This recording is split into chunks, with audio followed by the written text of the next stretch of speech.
Hello అందరికీ ఎలా ఉన్నారు? అందరూ బాగున్నారా? ఈరోజు వీడియో అయితే నేను హోమ్ మేడ్ వాంగీబాత్ పౌడర్ తయారు చేసే విధానం చూపిద్దాం అనుకుంటున్నాను. బయట చాలా బ్రాండెడ్స్లో దొరుకుతాయండి వాంగీబాత్ పౌడర్స్. కానీ మనం హోమ్ మేడ్లో మనకు కావాల్సిన ఫ్లేవర్స్లో చేసుకున్నామంటే చాలా రోజులు ఉంటుంది, టేస్ట్ బాగుంటుంది, కానీ మనదంటూ సాటిస్ఫాక్షన్ అనేది కలుగుతుందండి.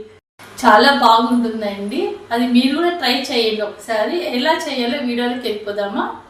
హాఫ్ కప్ కందిపప్పు, హాఫ్ కప్ మినపప్పు, హాఫ్ కప్ శనగపప్పు, 2 table spoon rice, 1 table spoon మిరియాలు, కొబ్బరి కొద్దిగా, ఆవాలు, జీలకర్ర, తగినంత ఉప్పు, ఎండుమిర్చి, ధనియాలు, చెక్క, లవంగం, యాలక్క బుడ్డలు, తగినంత ఆయిల్.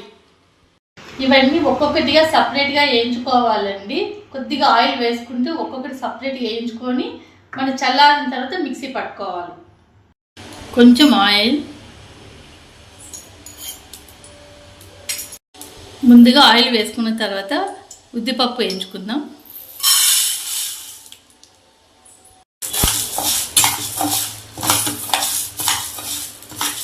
కొంచెం బ్రౌన్ కలర్ వచ్చేంత వరకు వేయించుకోవాలా. అన్ని ఇలా కలర్ వచ్చేంత వరకు వేయించుకోవాలి. ఇప్పుడు కందిపప్పు,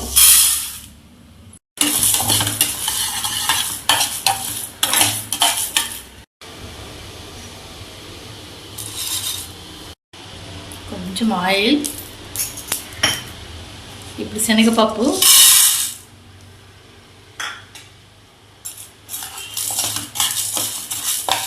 ఇలా వేయించుకోవడం కొంచెం టైం పడుతుంది, కానీ కొద్దిగా ఓపిక చేసుకొని వేయించుకున్నామంటే పౌడర్ చాలా రోజు నిల్వ ఉంటుంది.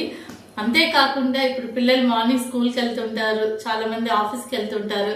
ఇలా పౌడర్ తయారు చేసి పెట్టుకోవడం వల్ల, ఇలా ముందుగా చేసుకోవడం వల్ల మనకు కూడా పని తొందరగా అయిపోతుంది. ఇలా చూసారంటే ఇప్పుడు ఇది కూడా వేగిపోయింది, తీసేద్దాం.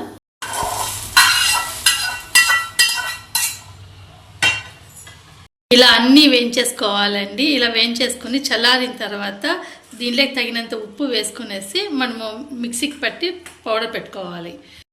ఇవన్నీ వేయించేసి చూపిద్దాం అనుకున్నానండి, మీకు చాలా బోర్ కొడుతుంది అనేసి నేనే వేయించిన తర్వాత అన్ని వీడియో పెడుతున్నాను.